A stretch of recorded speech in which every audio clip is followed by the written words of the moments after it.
There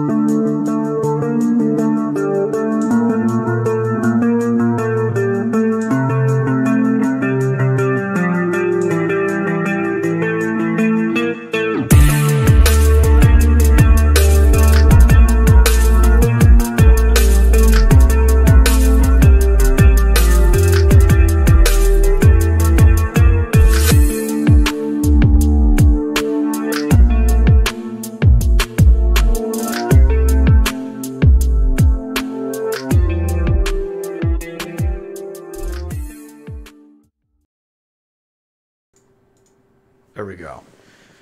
Hello, everybody. Welcome to History Valley Podcast with your host, Jacob Berman. I am live with Edward Dodge, the author of A History of the Goddess, From the Ice Age to the Bible. Today, we're going to be talking about something different than the first time, than the first discussion. And then during the first discussion, which I'll have the link in the description, and I'll put it in the end screen to the video, we were talking about the goddess, the Old Testament, and that stuff, Yahweh's divorce from Asherah. So go check that. Go check out that video. I'll have the link to his book in the description as well, and his Amazon page and his website and all that stuff. Okay, so we're talking about something different today. Today we're going to be talking about Jesus in the New Testament, particularly the theory that that is called the swoon hypothesis, which is the theory that Jesus actually survived the crucifixion. This is typically understood as a natural explanation to explain the gospel story claiming that he rose from the dead. But also inevitably explains Paul saying that he rose from the dead as well, suggesting that he and the gospels were getting this idea from an alleged historical reality that Jesus actually survived the crucifixion, which was exaggerated as a resurrection, ultimately. All right, so that being said, Edward, why don't you take us in the ride to explain to us what caused you to lean towards the theory that he survived the crucifixion? What's your opinion on this?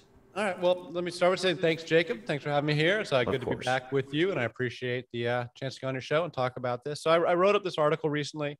I haven't published it yet, but I'll post it to my Substack here at some point. Still getting some feedback on it. But yeah, the idea is that Jesus, the swoon theory is an old idea. I certainly did not invent it. This idea has been around since the start, really. Is the notion that Jesus simply survived the crucifixion. This is, frankly, what the Muslims believe. The Muslims hold Jesus to be a holy man and a prophet, akin to Muhammad, but that he's not. But the Muslims do not believe that he was divine. And one expression I've heard, as they say, is that if you saw a man crucified and a few days later you saw him alive, doesn't it make sense that he simply never died?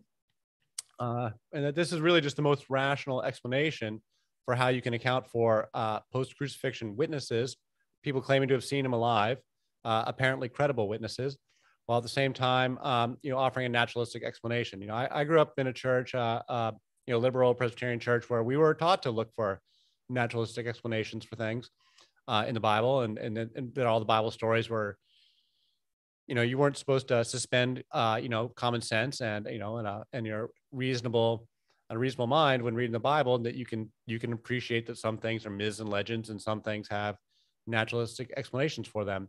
And I do believe that it's a perfectly reasonable explanation and a straightforward reading of the text that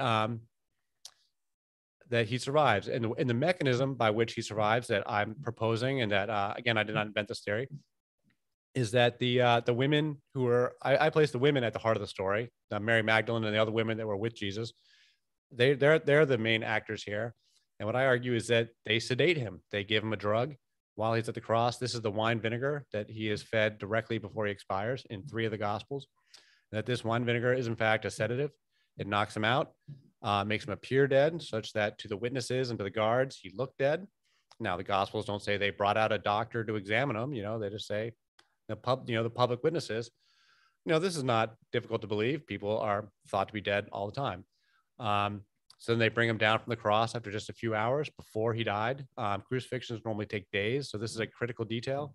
All the Gospels agree on this, that he was only up there for a few hours from the morning until early in the afternoon, and they bring him down.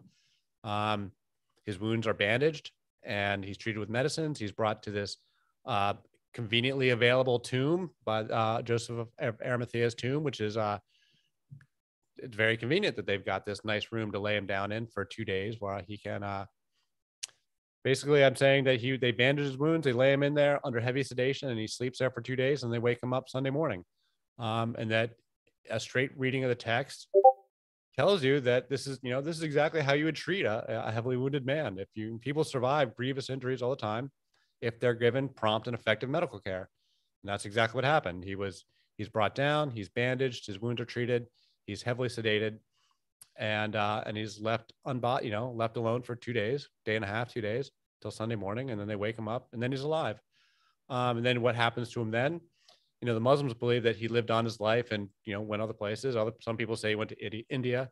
I'm going to again stick to the text. The text says that after 40 days he ascended to heaven. My position is that that's when he actually died. The guy was actually pretty badly wounded. He survives the initial crucifixion, but he doesn't live long. He lives long enough to be seen by his disciples. He's seen by his brother James. He's seen by a bunch of people. Not Paul, mind you. Paul was not there. But there were people that Paul spoke to that were apparently credible, and that that these stories spread around the Mediterranean because there were credible witnesses. And then it's really after the year 70, after the big war, after Jerusalem was destroyed by the Romans, it's after that, after all the eyewitnesses are dead, that the stories of him really becoming a god. Well, it's really Paul that starts the stories of him being a god, but it's after the war that they really take off, and really Jesus becomes the divinity that we know. And I think that Jesus the man, I think it's a very reasonable argument that he was sedated and survived the crucifixion. So how long do you think it took for him to die after he survived the crucifixion? Well, I mean, the account has him up there for 3 or 4 hours or something. So I think that, so I argue that I talk about what medicine it was that they gave him. I argue that it's a tincture of cannabis, because cannabis can actually do this. We can go into the science of it. But yeah, it wouldn't take long to take effect. 15, 20 minutes from the time he drinks the wine vinegar. And I say the wine vinegar is a euphemism for a mystery potion, since no one really knows what the wine vinegar is supposed to be or why you would want to give vinegar to somebody on the cross. It doesn't really make much sense. So I argue that's a euphemism. So I don't think it would take long, 20 minutes for the potion to take effect. And then he would swoon. He would look dead. I mean, to be very weakened to begin with, so it wouldn't take much to, push him over into unconsciousness. So, so you think, so you survived, like, I remember you were telling me back then that, so you think you survived like maybe a few days? Am I understanding that correctly? Or a month or so. I mean, the text says 40 days. So, 40 days, right. Okay. So I'll just stick with that. But yeah, give it a month, give or take. And just imagine you've been stabbed, you've been, pretty badly beaten up, flogged on your back. You've got, puncture holes through your wrists and feet. I mean, he's pretty badly wounded. So these are the kind of wounds you could survive, or you might get an infection and die after a couple of weeks. I mean, this is all perfectly within perfectly reasonable. I mean, you just think about people who survive being badly wounded on a battlefield. They bring them back to the hospital, and some of them survive and some of them don't. So I think it's perfectly reasonable to think he could have survived for a few weeks, long enough to be witnessed, for people to have seen him.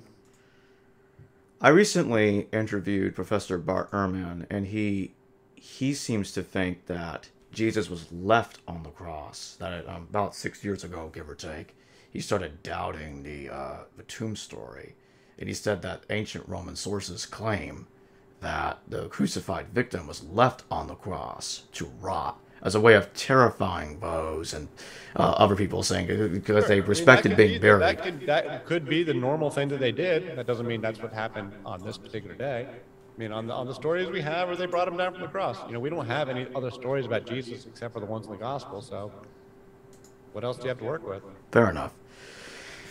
Yeah, I just wanted to ask that because he's telling his audience that he thinks that at this point that it's, I don't want to say that he thinks it's impossible. He just thinks it's, well, pretty close to it, that Jesus was put into a tomb, considering the vast sources that tell us that people that were typically crucified were just left on the cross.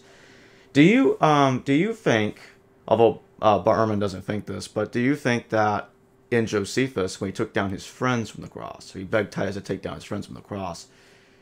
Do you take that as an example of the swoon theory, that people surviving the crucifixion? I mean, I haven't studied that reference you're referring to. Oh, okay. I mean, yes, people. I think there are. Again, this is not something I've studied in depth, but I do believe there are evidence. Other literary references to people surviving crucifixions. I mean, crucifixions were not uncommon. Right. So, yeah, I mean, occasionally you're gonna find someone that survived, 1 in 1,000, 1 in 10,000. I mean, they did millions of them, so you can find examples of one of just about anything. That's a good point. So, in another thing about what Bart was saying to me is that, is there, like, in your opinion, could it be possible that he was left on the cross, but people that were related to Jesus or friends of Jesus took him down from the cross without their permission? Could he have survived in that way? I'm just curious about other possibilities. I mean, I suppose. I mean, that is basically what I'm saying, is that, oh, his friends brought him down. I mean, in the Gospels, it has Pontius Pilate being surprised that he was dead already. Yep. So, I mean, that right there tells you that they brought him down quickly, that they brought him down soon. Yeah, that's in the, for those that don't know, that's in the Gospel of Mark. It might be in the other Gospels, I don't remember. But it's in I know it's in the Gospel of Mark. It's as Pilate was surprised about how quick Jesus had died. He's only been on the cross a few hours. It typically takes about a few days for somebody to die on the cross. But Jesus seems to have died faster, as in, if you take the swoon interpretation of the theory, he passed out on the cross as if he died. And that shocked Pilate. And then Joseph of Arimathea comes in. He asks Pilate, "Oh, can I take down the body?" He says, "Okay, you can take down the body." I mean, actually, he was given the body. He was given the body. I'm not sure if he took him down himself, but he was given the body. Right. And he was either buried or he was put into a tomb. Paul says he was buried. Paul doesn't mention a tomb. Mark mentions a tomb. But either way, he seems to receive a burial based on what Paul and the Gospels and combinations suggest. That being said, I want to ask you about the ideology of Jesus. And there are several scholars that describe Jesus differently. Bar Ehrman thinks that Jesus was an apocalyptic preacher. Professor Robert Eisman thinks that he was a rebel. And I recently asked Bar Ehrman because I was a little confused. Like, okay, do you think he's a rebel too? He's like, he says if it seems to fall under that category. He said something like that to me during the interview. How do you? I do think that this. I take the position that this whole thing is a big political stunt. So yes, I do think he's a rebel. I think that I take the position in the paper I wrote that Jesus is predicting his death multiple times because this whole thing is a plot. Now, this comes from Hugh Schonenfeld wrote this book called The Passover Plot back in the 60s. I've heard about it. He proposes this. He doesn't place the women at the story the way I do, nor does he name the drug. Chris Bennett is a noted cannabis scholar. He was the one I learned the story from. He's the one who says that cannabis is the good candidate drug because it would have these effects. It doesn't kill. Heavy overdoses of cannabis don't kill, but they do create a cataleptic effect and they can knock you out for a couple of days. And this is pretty well documented in literature and in science. I add to it from there. I sort of emphasize the women in my telling of the story and really put the women at the heart of it, because these kinds of things, making these types of mixing up what they call mystery potions, which are really just plant drug concoctions mixed in wine and beer. This was women's business, like weaving or midwifery. These were things that women did. This is what they were doing in the mystery religions, which were women-led religions of the goddesses, predicated on nature and cycles of life, and all this stuff of mixing up plant drugs and plant drug concoctions. This is totally women's business. And so it would have been the women that would have known how to do this, and the men wouldn't have known. It's just not something that would have been their space to know much about. Not to say there was zero men involved, but that, your patriarchal types that the disciples are, they wouldn't have known. They weren't mixing with the women, and they were surprised that Jesus was socializing with the women. But this is the kind of thing that the women could have told Jesus. And so having the women as the apologists, Christian apologists, make a big deal of the fact that the women are the primary witnesses. And that's one of their big arguments, is that if you were making this story up, you wouldn't make the women be the primary witnesses, because women were not considered to be credible witnesses in those days. And so having the women there at the center of the story in their argument leads a lot of credence to these things being accurate. And I take it a step farther. I say the women aren't just witnesses, that they're fully responsible for the whole thing, that they are the central actors in the whole story, that they're the one, it's the women who pull Jesus down. They're the women who feed him this concoction, and the women bring him down. The women bandage his wounds, and it's the women who come back in Sunday morning and they wake him up, with Mary Magdalene as the leader of them. But it's the three Marys they talk about, although the names aren't really clearly identified. We know Mary Magdalene's there, presumably Mother Mary is there, and then the third woman or other women have various identities. But in the Catholic tradition, they call them the three Marys. So I put the women at the center of the story, and I think it's just a perfectly reasonable. And on top of that, I would argue that, I talked to Dr. Robert Price about this, and he was of the opinion that swoon theory was the prevalent theory for many centuries, that many people believed that Jesus simply survived. And I'll remind you again, the Muslims believe this. They believe Jesus was seen post-crucifixion, and they just think it was not divine. They don't offer an explanation specifically, but they do accept that he was seen post-crucifixion. So I just think, straight reading the text, it makes it pretty straightforward. They sedate him, they bring him down, they bandage his wounds, and then revive him after a day and a half. That it's perfectly reasonable, perfectly rational, and that explains why you've got a generation of credible witnesses saying we saw this guy alive. And then Paul exaggerates the stories to make Jesus into a divinity. And then it's really post 70, post the war, post the destruction of Jerusalem, after which all the eyewitnesses are dead, that the stories really get elaborated into him truly becoming a god. And that this serves the interests of the orthodoxy, because you have a debate between the Orthodox, what become the Orthodox, the proto-Orthodox, and the Gnostics. The Gnostics were keeping with these ideas of the women and the Divine Mother, and with Mary Magdalene, and they don't make a big deal of the resurrection. It's the church fathers that make a big deal of the resurrection, because that serves their interests of their narrative. They don't want the women being at the center of the story. They want this mysterious God being at the center of the story, because that confirms their authority.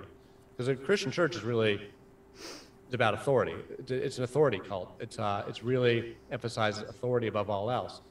And so it serves the interest of their authoritative narrative that it was God that did it, not a bunch of women, effectively a bunch of witches, really. It's like, it's like Macbeth. You got witches around the cauldron cooking up some potion that's bringing the God back to life. That is totally unacceptable to the patriarchal church fathers. They don't want the women in the story, so they cast it out, even if they did know. And I think it's perfectly reasonable that people did know that Jesus simply survived, and that Brother James could have known, and the other people could have known, and that's why they didn't think Jesus was divine. That does make a lot of sense to me. It's a good explanation for what the story is saying. I know that there are a lot of scholars that will try to say something like, well, what they're seeing is what happened is Paul's having visions of Jesus. It's not that he was ever alive after his crucifixion. They're just having visions. But the story does say, admittedly, that he was alive. And then at some point, obviously, he would have to have died after he apparently survived the crucifixion, that Paul would have his quote-unquote visions of Jesus, convenient visions, which these visions of Jesus seem to me to contradict a lot of things that the historical Jesus would have taught, because Paul says, he actually he has the same views as I do, and in the letter to the Galatians, he gets into a heated argument with James. I know we have no idea if what Paul is saying about Jesus has anything to do with what Jesus himself said. Or for all we know, Jesus might have completely slapped Paul across the side of the face for saying all this crazy stuff. We have no idea what the actual Jesus was saying.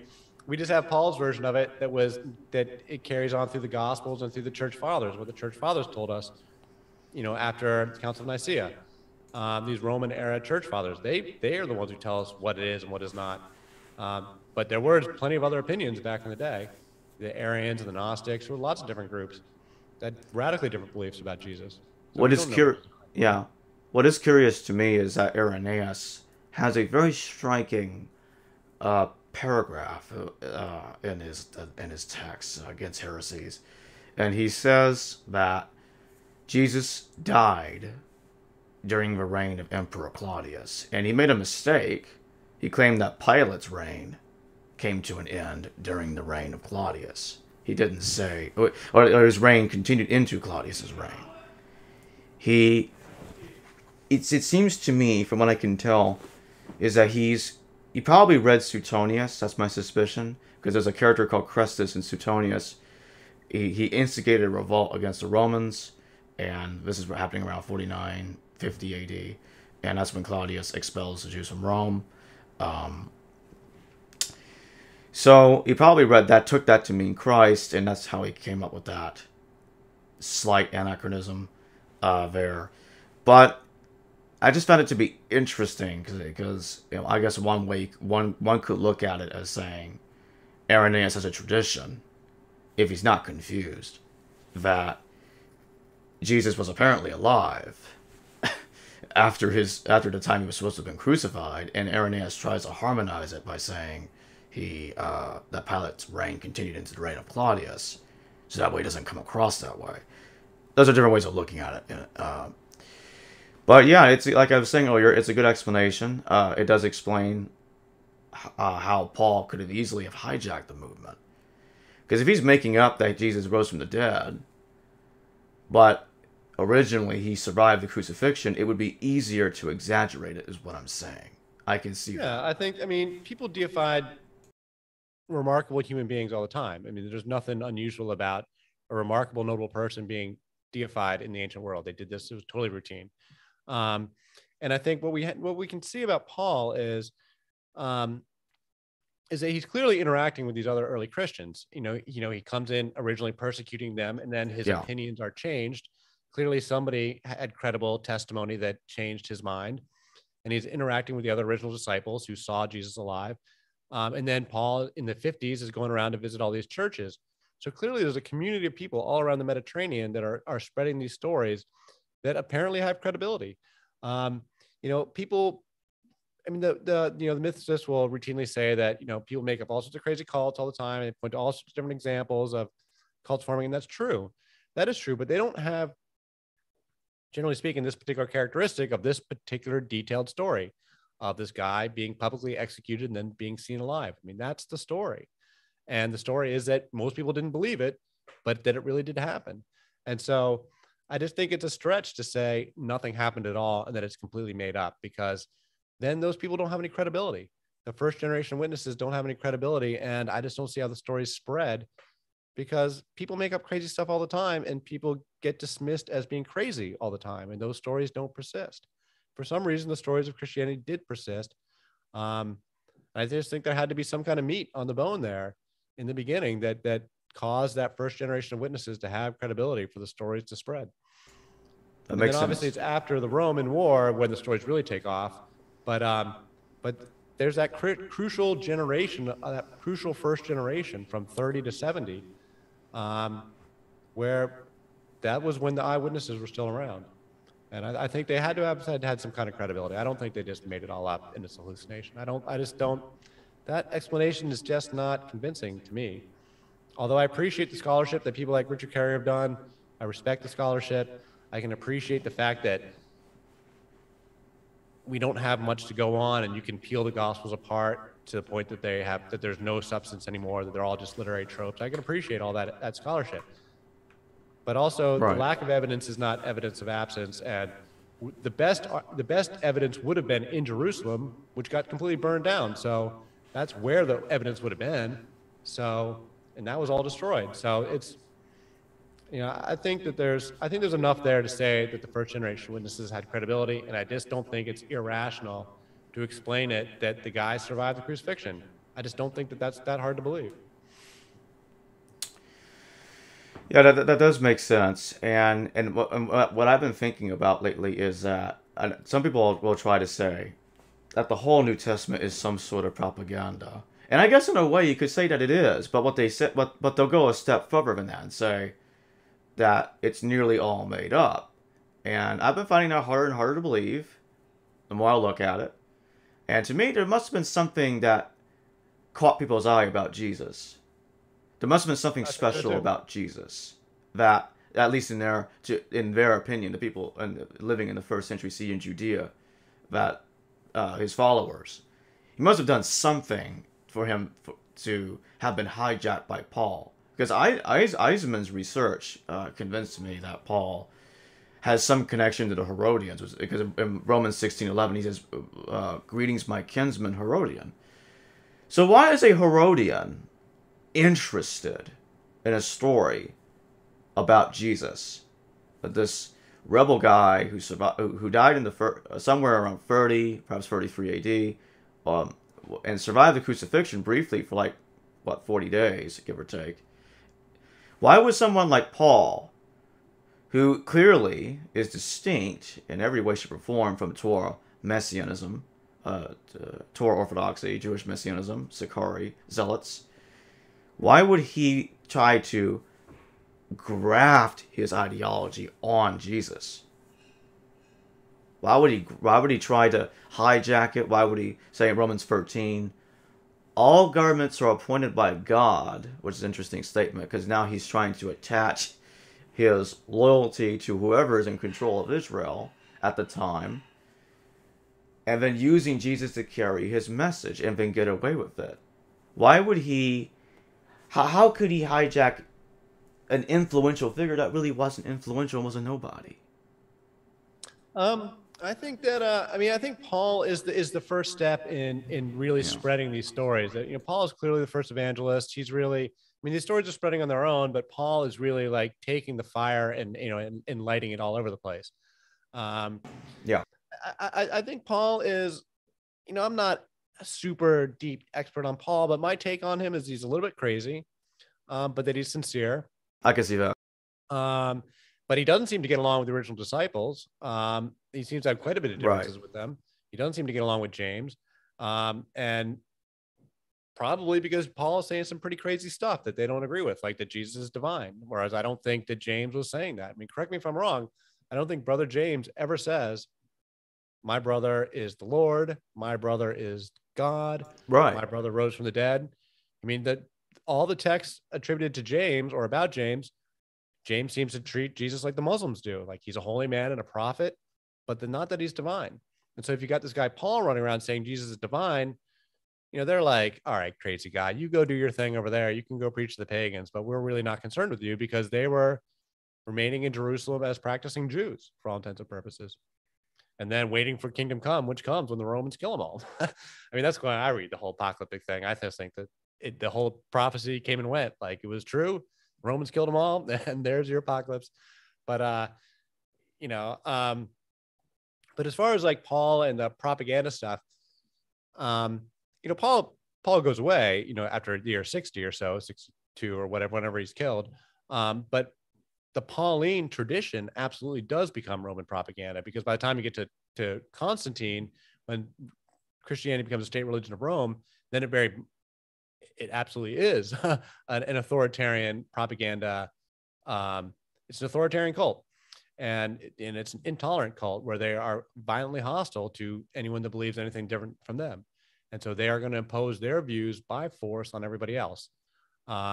And things like believing in a divine mother are at the top of the list of stuff that they got to get rid of. And so these Gnostic traditions that have women in charge, that are egalitarian, that don't have any authority, that don't have priests, that don't have any kind of church authority, that kind of stuff is unacceptable to the church fathers, because they want the authority. They want the institution. The institutional authority is central to what Pauline Christianity is. And so by the time it gets around, 300 years later to the Roman era fathers, they are very much institutionalizing their authority and institutionalizing their story, and aspects of the story that don't work are rejected. So anything like Jesus surviving, by natural explanations, that's got to be rejected, because they need these miracles to justify the existence of the authoritarian institution. And that's what they're about. It's an authority cult. It's not a truth cult. Apologists will say anything and everything to justify their authority. They'll bend themselves over backwards into logic pretzels to justify the authority, no matter how little sense any of it makes. Yeah, that does make sense to me. And I want to talk about Paul's death for a minute there. Yeah, there's an extremely late tradition about Paul's death that seems to put Paul's death during the reign of Nero. But there's an earlier tradition that I've been talking about on many videos before. The letter to Clement. Well, not the letter to Clement. Clement to the Corinthians. First Clement to the Corinthians, which scholars dated to around 96 CE. I agree with that dating, and it seems to put Paul's death later, much later, which I find to be interesting. In spite of that, that doesn't really change much of anything about what Paul's doing. Paul is still doing exactly what he says he was doing in his epistles, recounting events that he in his life occurring in the 50s, 60s, whatever, and he's manipulating Jesus' theology to his own whim. Absolutely. And that's the thing that bothers me. We're supposed to believe that Jesus was a nobody, and Paul is having visions, everybody's having hallucinations. And I'm like, there's a gap there. There's something not right with that. There's a missing bridge connecting the 2 points, Jesus to hallucinations, to Paul hijacking the movement. How do we make sense of all that? And I have to admit, the swoon hypothesis does just that. It makes sense of all that. Jesus surviving the crucifixion would probably cause some of his paranoid followers to think, "Oh man, there must be something amazing about this man. He must be like a prophet from the Old Testament." Because it's a magic trick. They didn't tell. The women are the only ones that knew, and so to everybody else, it's completely miraculous.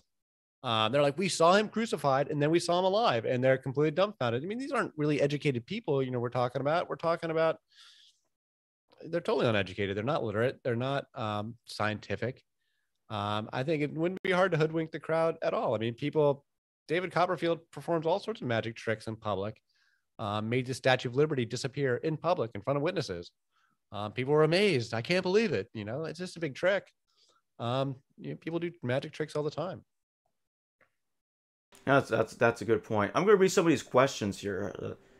Okay, so Stacy says, "This is where I am at with the resurrection. I think Jesus planned to fake his death without letting any of the disciples know it was staged, although Lazarus probably helped test the plan." What do you think about that?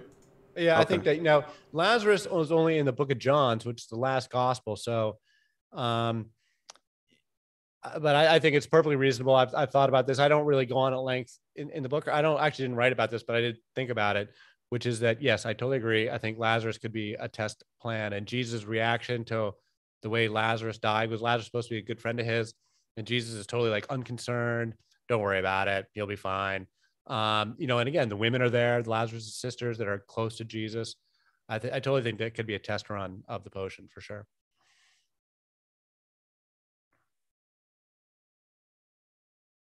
Okay, so Liron says, thanks for the for being a member, Liron.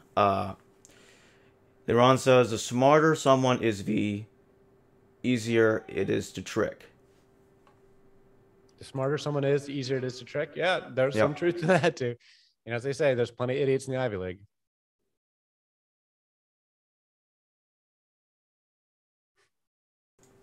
Hey, yeah, okay.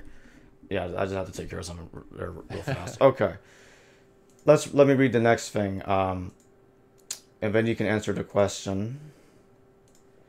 Stacy goes on to say, Jesus chose Judas to be the one to turn him in when he placed the bread in front of him. What do you think about that? And while you answer that, I'll have to be right back. Yeah, just answer that. Okay. As far as Judas goes, I sort of leave the speculation about Judas to others. He could be in on the plot, or he may have been duped.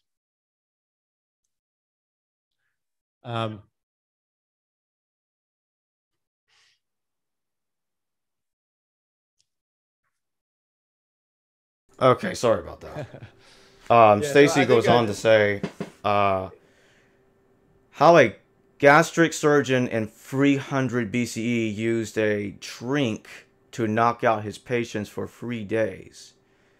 If they could survive surgery, he could survive too.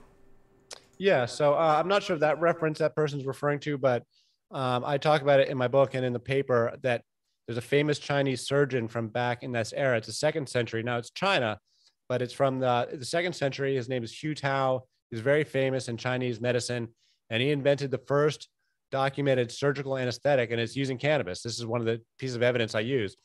And it's a cannabis tincture that allowed him to perform complicated abdominal surgeries, cut open people's guts and operate on their stomachs and things. No, I've got there's loads of evidence for how cannabis can be used that causes it cataleptic effects. It's a painkiller. The catalepsy is where your limbs get stiff and waxy like your corpse. Um,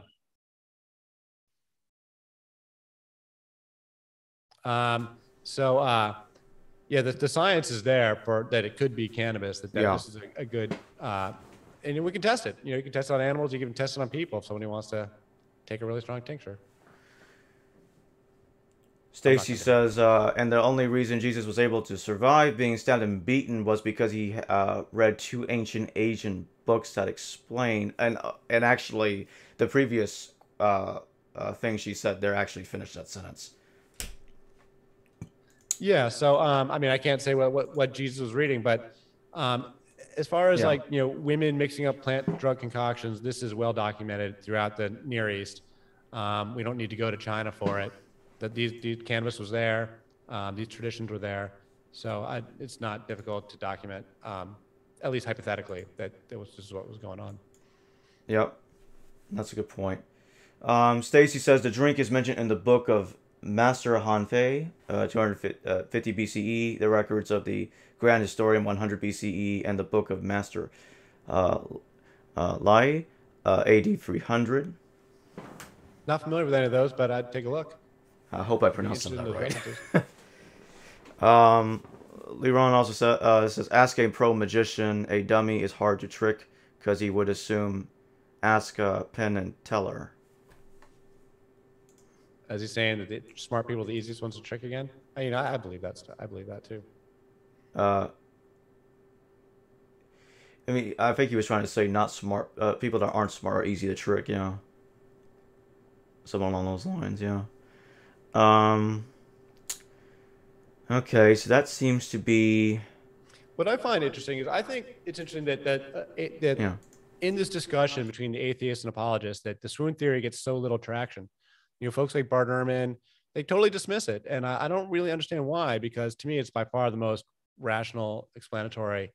I don't find the mythicist position that it didn't exist at all to be convincing, or that the stories were just complete hallucinations. Same here, and obviously I don't buy the supernatural explanation of the church. So there has to be some middle ground here that works. So, and I find it surprising that swoon theory doesn't get more discussion. I do remember during the interview I did with Bart. I didn't mean to cut you off there. No, go ahead. I'll be fast. Bart was saying to me in the interview that it's possible he survived the crucifixion. So at least he says it's possible. So there you go. Okay. I mean, because the apologists will say that, Jesus was beaten so severely, so sadistically abused that there's no way anyone could survive those injuries. But, the texts don't say that at all. I mean, we have these, passion play traditions like Mel Gibson's movie where, Jesus is just brutalized, but the Gospels don't have those details at all. They say he was flogged, but they don't say how badly. They don't say that it was a cat o' nine tails ripping open his flesh. There's nothing like that. They say he was beaten. All right, so he got punched in the face a few times. It doesn't say he was beaten down with a baseball bat. He gets the crown of thorns. He bleeds from that. Obviously, he gets nailed through the wrists and feet. That's a painful injury, but hardly mortal.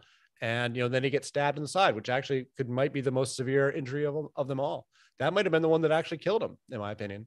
That that he may have planned to survive and was expecting to be whipped, expecting to be crucified, and had an expectation to survive those levels of injuries, but that getting stabbed in the side was unanticipated and unintended, and that might have done him in at the end. I mean, that's just pure speculation, but makes sense though.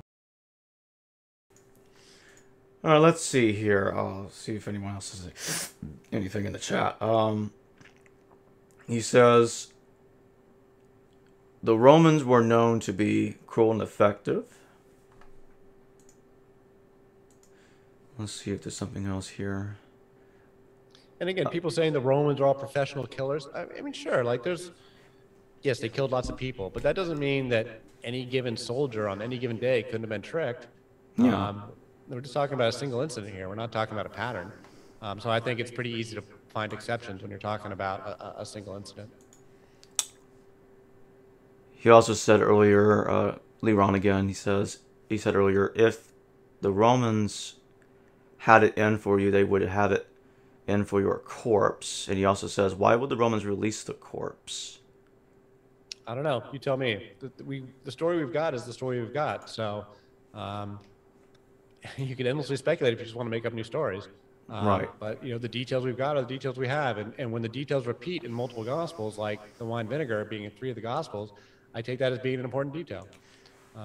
Yeah, and I would say if he did survive the crucifixion, they probably took him. They probably took Jesus down without their permission, or maybe the Romans just didn't care, or maybe they didn't the Romans care. Simply didn't care about this guy, or drugs could have been involved, like you were saying, and they could have taken him down from the cross, not knowing he was dead.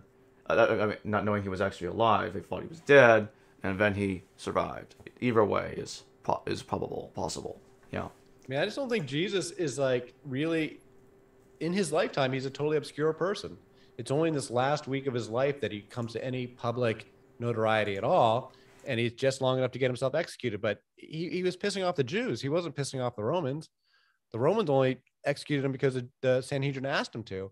I don't think Pilate cared one way or the other. They weren't paying it. I mean, I think it's easy to say they just simply weren't paying attention. And if the guards didn't care, maybe they bribed the guards. Who knows? I mean, Joseph Arimathea is a rich guy. I mean, they could have slipped a couple shekels or whatever to the guards to let them look the other way while they took the body down. I don't know that the Romans cared about Jesus at all. The Jews cared about Jesus. The Romans didn't, as far as I could tell. Let's see what else Leron says. He says, well, other than the Gospels alluding to supernatural means, what evidence do we have? And he then goes on to say, the means, in my opinion, the Gospels are true story literature secondary to the Pauline letters and Josephus. So yeah, what do you think about all that? I mean, I do think the Gospels are mythical literature for sure. And I think, I mean, there's a whole discussion we had about the validity of Paul's letters and which letters are valid and which ones are not. Sticking with the conventional scholarship that says, you got 7 letters of Paul that are considered to be authentic and passages of Josephus that are considered to be authentic, while other passages are not. Without going down that, real academic rabbit hole, which I'm not, the greatest expert on. But it seems like Josephus has at least some sort of tangential references to Jesus, or at least they're talking about Brother James. Brother James seems to be the one who's most well attested by Josephus. So there does seem to be enough to say there's some there that that there was really this guy, Jesus, and he did inspire his followers. I just don't think anyone agreed about. To me, the strongest evidence of Jesus being real is that you've got these different groups that don't agree with one another. If it was just one group having a hallucination, they presumably would have agreed. They wouldn't have had wildly disparate attitudes, from day one, because you've got Gnostics, Jewish disciples, and Paul, who are totally different from one another. And what happened to Mary Magdalene? She gets conveniently written out of the story, even though she was one who was clearly closest to Jesus. The church fathers want nothing to do with her. Why? Because she's probably teaching something completely different from what they found acceptable. And Paul said in the first epistle to the Corinthians, in 1 Corinthians chapter 1, verse 12, what I mean is that each one of you says, I follow Paul, or I follow Apollos, or I follow Cephas, or I follow Christ. And that right there spells it out, that there's divisions among those who believe and follow Christ. Even at one point with Paul got to the point of saying that there are followers of Christ, there aren't even followers of Paul, Cephas, Apollos, any of them. They're just followers of Christ. And presumably that involves Mary Magdalene. I mean, what happens to Mary Magdalene? This is an important question. considering we've got, Gnostic gospels dedicated to her, and that in the Gnostic tradition, she's clearly very important. And yet the church fathers, they don't even talk about it. They don't even insult her. They just let her disappear from the story altogether. And that's very telling because, like, Simon Magus, who's said to be a leader of the Gnostics, they insult him. They say he's wrong. They say, this guy is a bad guy. He's preaching, bad stuff. They don't even say that about Mary Magdalene. They just let her disappear from the story entirely. And to me, I find that hard to explain or hard to believe. Yeah. Unless she was a real rival, because Gnostic texts have her as a rival to Peter. They make it very clear that Peter does not like her, and Peter is jealous of her closeness to Jesus. And so, I mean, the best way to make someone disappear is for them to disappear. Just never even mention them again, because if you hold them up as a rival, then you're giving them some credence, some authority of their own, some gravity of their own. And they don't want Mary Magdalene to have any gravity. They don't want any women to have any gravity. And this is critical to the authoritarian nature of the patriarchal church. They're not kind to women. They want women subordinate. This is, something we're fighting about to this day. This is at the heart of our culture wars today. What's the proper role of women in society? And if you have women as being responsible for the resurrection, that completely changes the entire worldview of the entire culture. It would be radically different to put Mary Magdalene at the center of things, to put a witch effectively at the center of things. Brad Kimball asks you, if you had the opportunity to ask one question from someone who was present at the time, what question would you ask? I mean, from a historical perspective, I would love to know what Jesus' real teachings actually were, as opposed to what we're given. I would love to know what this guy was really teaching, because I think there's no way to know. All we have is what comes through the Pauline traditions, and then these scraps we get of the Gnostics, and we just don't know what the real guy was teaching us. And, some of the Gnostic stuff is quite interesting. Some of it's really far out. I would love to, what's the whole Eucharist all about? Like, where did that come from? Because the Christians love to say that Jesus was, he's very Jewish, right? Everyone accepts this, but the Eucharist and the whole Passover, like eating my flesh and drinking my blood, that is not a Jewish thing. No self-respecting Jew would ever say that kind of thing or have that kind of tradition. It is totally alien to the Jewish perspective. So where does that tradition come from? I'd like to, because people have all sorts of speculations, and you can speculate endlessly about what the Eucharist might mean. Some people say it's psychedelic. I'm not making any specific argument. I just don't think it's Jewish. It comes from someplace else, and it means something different. I'd be curious about that too. Yeah, I agree. I think that would be the question I would have as well. I would have the same question. Let's see if there's anything else in the chat. Looks like nothing for the moment. Let's go back to the Muslim tradition that we were getting into earlier. Okay. Because around the same time the Quran was being written, there's this text called the Gospel of Barnabas. Okay.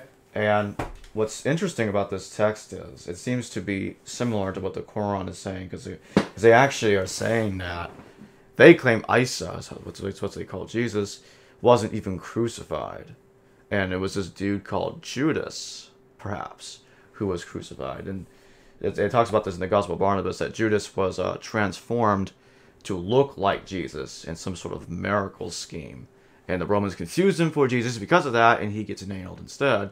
And there's a much older tradition recorded by Irenaeus saying it was actually Simon of Cyrene who was crucified and not Jesus. What do you think about that? I mean, my understanding of the Muslim traditions is that they do say that so the Muslims do not have an official line about what happened to Jesus. So there's various schools of thought. And some of the schools of thought are that he's substituted by any number of other people, of which you just mentioned.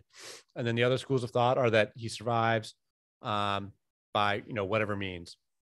And then, then some traditions have him, living for decades longer and going to India.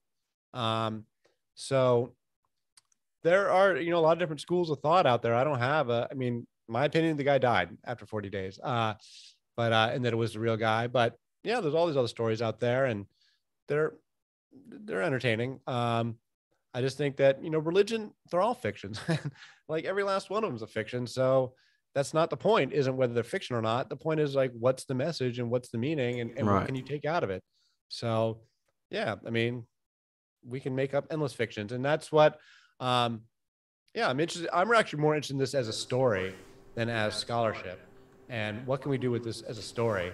I really like the idea of retelling the story. We're doing an art project now to retell the story from the perspective of the women, and from this, perspective of Jesus surviving with the women's aid.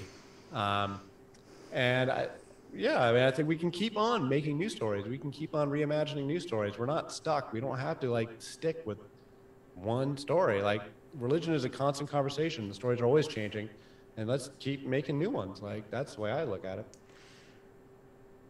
Leron says, Edward, if you were in that time in Judea, what would you have done? I don't understand. What would I have done about like if I was following Jesus? I guess that's the question. He's not being too specific, but let's go with that. My sense of like these guys is that, if you met these guys today, like you would think he was a religious fanatic. I mean, there's all sorts of cult figures today, and I think that I think most people go through life as regular, even in the ancient world, relatively secular lives, like they sort of like just live their day-to-day lives, and some people are extremely religious, and most people are not. I don't think it's that much different from today, and you'll find individuals for whom their religiosity is very important, but for most people it's more average. So I'm not the type to join a cult today, so I don't think I'd be running off to join Jesus' cult back then. I certainly don't think I'd be like throwing myself in front of the soldiers to defend him.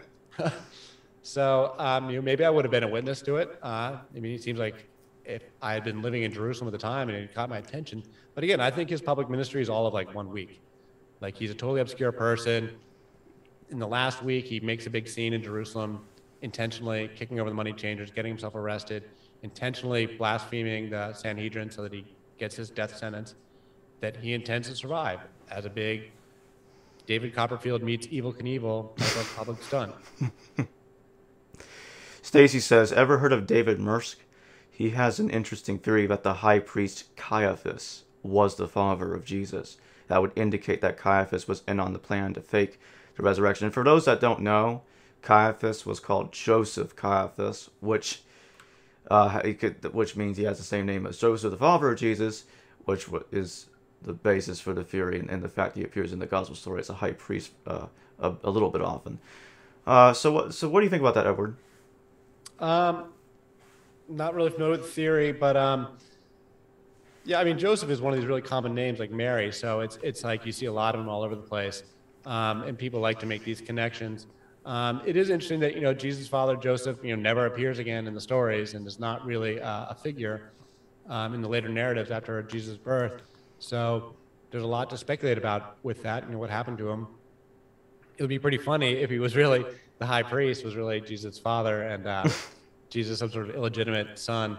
That'd be pretty neat. Some people even say Joseph Arimathea is the father. Oh, right. Well, there's another Joseph for you. Yeah. So, but that implies that that Mary is an unwed mother, and that he's truly a bastard child. But we don't have that story. Yeah, not until we get to Celsus in the late, I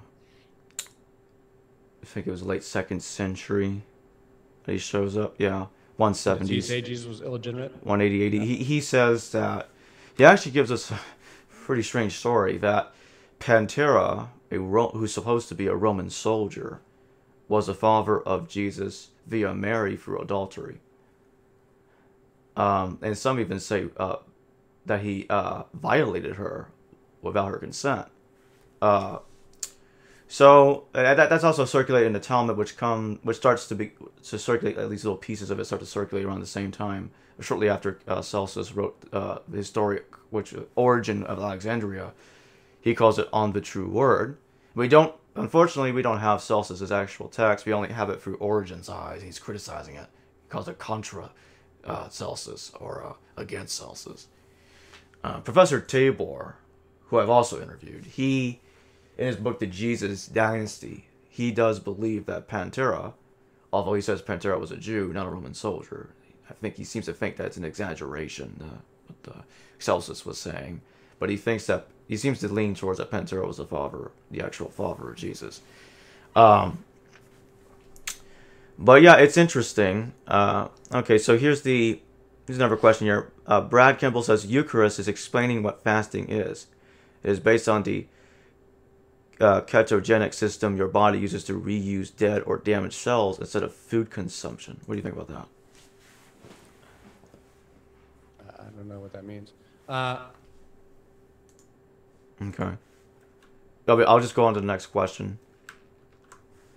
Arthur Palumbo says a book written in 1975 titled Christ Did Not Perish on the Cross argued that based on the Shroud of Turin evidence, Jesus survived because he was still bleeding when wrapped in the shroud. Right, yeah, Shroud of Turin's a really funny one. I saw this documentary on it by this guy who was he was the official scientific photographer when they did some hands-on detailed, and he was a Jewish fellow. He's not a Christian, and he was taking a science approach, and he was totally skeptical.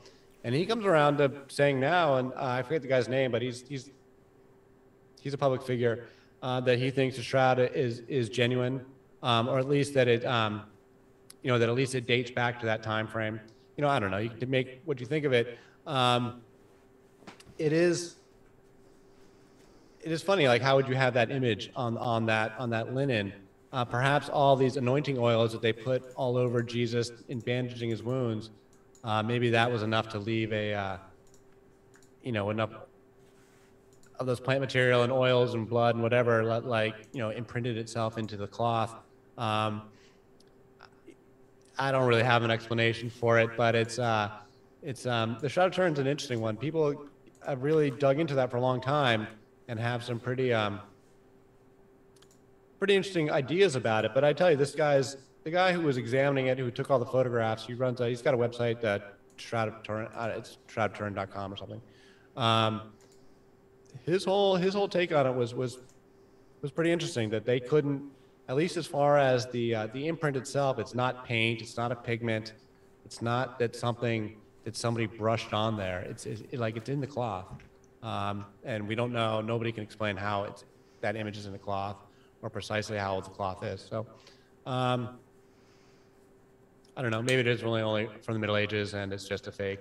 But who knows? Yeah, the Shroud of Turin seems to be too controversial. It has too many issues, too many questions to be definitive evidence. Yeah, sure. Yeah. Let's see what else we got here. Flip Flop says anthropologist William S. Leon claimed to have witnessed a shaman resurrect people who have died when he was in the Amazon. Yeah, no, there's evidence of of Hindu sadhus faking their deaths for British colonial witnesses. There's a whole literature of it. It's actually not that unusual. They do yoga, and again, they use cannabis drugs, and they can put themselves into a state that they appear dead in front of witnesses, and then they have assistants that bury them, and a couple days or even a couple weeks later, they dig them back up and revive them. And that there's a tradition of it. Like, it's not unusual. It's like there's a whole tradition of these Hindu yogis in India doing it. Granted, they're not being stabbed and beaten up, but still, like, people mistaking her. You got Romeo and Juliet, where she takes a mystery potion and she appears convincingly dead, such that she gets buried. It's there. I mean, Robert Price had a lot of other examples in literature of similar stories. Here in America, where you've got down in Louisiana, where they bury everybody above ground because of the water table in crypts and mausoleums, they'll put a bell inside a string with a bell inside the crypt, just in case somebody was put in there accidentally and was still alive. And that's where you get the expression, the dead ringer, because if somebody's ringing the bell, it's because they're alive in the crypt.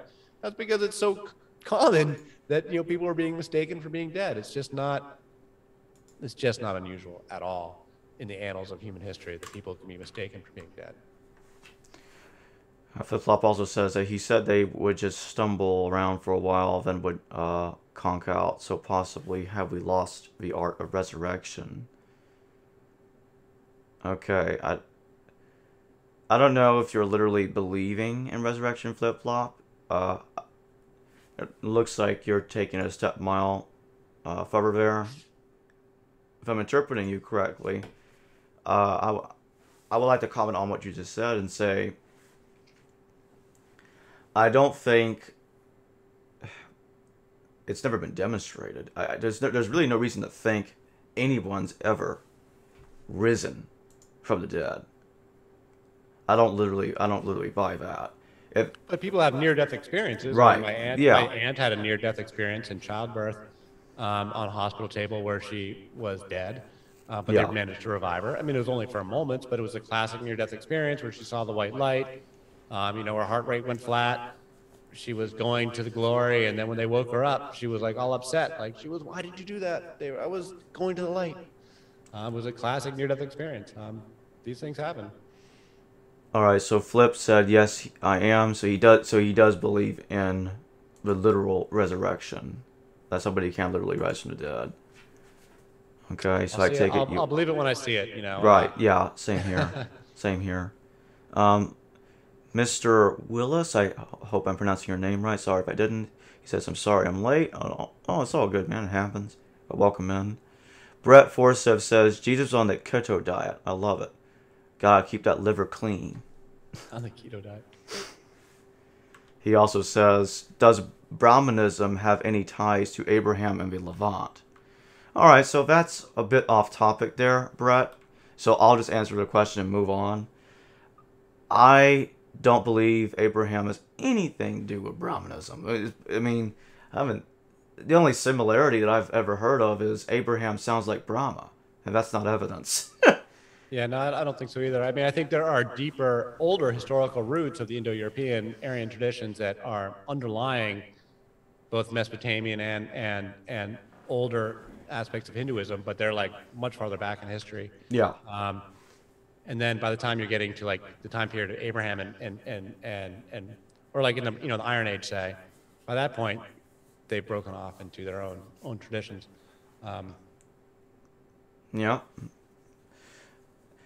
That does seem to be something that happened.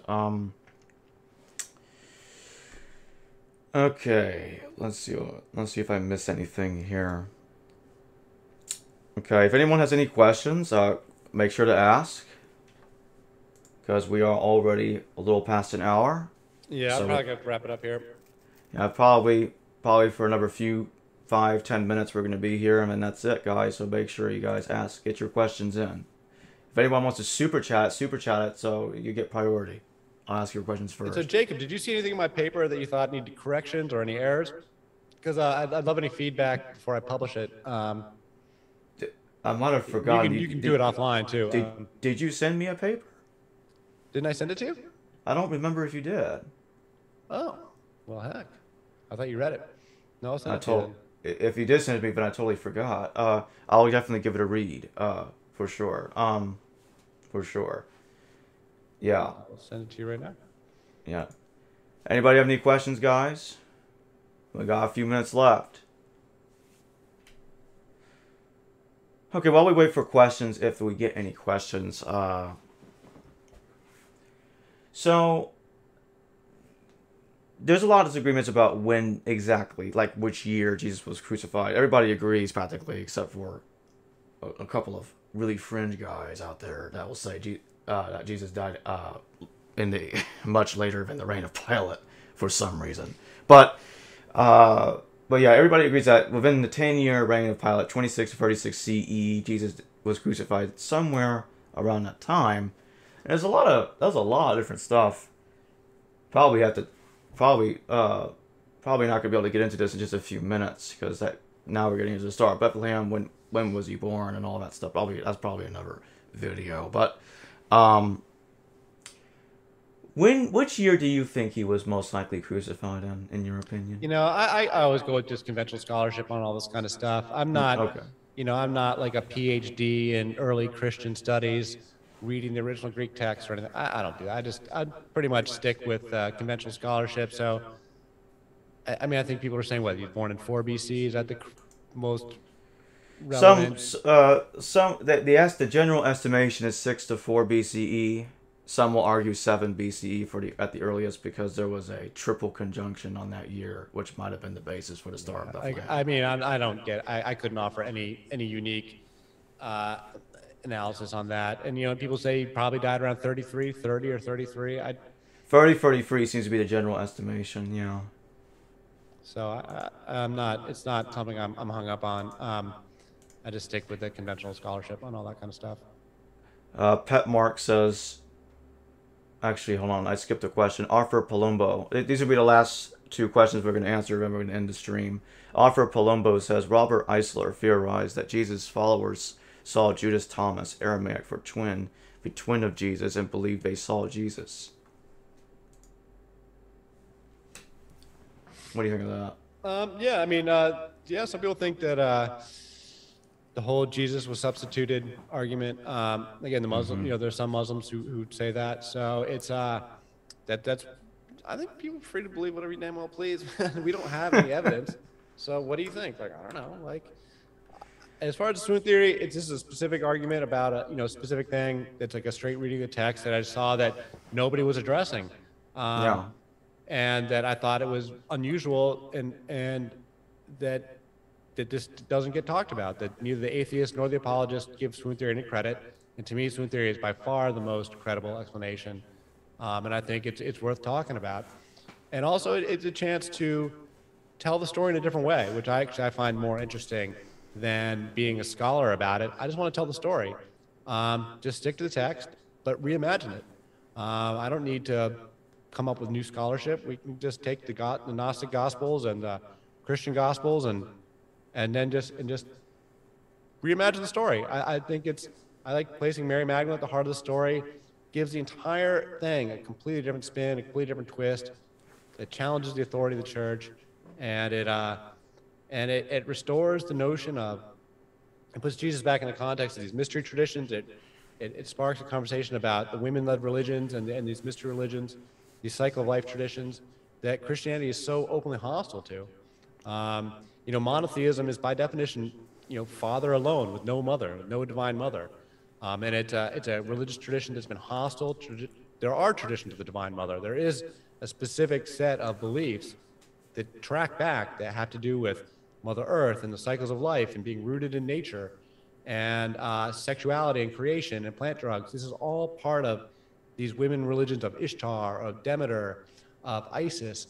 All these mystery religions of the ancient world have these common set of beliefs. And these dying, rising God traditions are every single one of them is where the God is being risen by a goddess. And it has to do with the cycle of life and nature. And when you look at Jesus from this perspective of Mary Magdalene, now, once again, the dying, rising God is being risen by the women, being risen by the female, with her means, with her tricks and specialties that she knows how to do. And so it puts the whole Jesus myth into a completely different context. And that's what I find more interesting. I find the myth of it more interesting than the scholarship, frankly. There's plenty of scholars out there doing loads of scholarship, and they can have at it. That's not what I'm trying to do. I'm really interested in the story, which is why we're doing this as an art project, and we're going to be doing the storytelling of it. That's what I find interesting. All right, final question, and then we're going to wrap it up. Pet Mark says, don't you think that if Jesus survived the crucifixion and he was a revolutionary leader, would he try again? Would he try it again? That was his question. I think we could speculate again. We can endlessly speculate. I don't know what he would have done because I don't know what the guy actually taught or what the guy actually believed. All I can say from what we know, the guy died after a month, and give or take, and who knows what his intentions or plans were. I don't assume he planned to die. I would assume he planned on doing something. Most of us are trying to survive from one day to the next. So I assume he would have had some kind of plans in mind. But yeah, I just think that he pulled off the trick, but not 100%, 98% of the trick. All right, then, my friends, that wraps it up for the stream. Thank you for joining me once again, Edward Dodge. We should do it again at some thanks, point. Jacob. Yeah, it's definitely fun. And we can get some more people. I'd be happy to just share it with some other folks. Yeah, next time, I'm probably going to make next time pre-recorded, edit it, because I want to get into the more complex evidence of the swoon theory. I really Are we off the stream right now? I'm about to end it now. Okay. Sorry. Hello viewers, thanks for watching this video from the History Valley YouTube channel. Please don't forget to subscribe and hit the notification bell. And if any of you wish to further support this channel, please consider checking out this channel's Patreon page and becoming a patron, and or donate through PayPal or through Super Chat during a live stream. Thank you.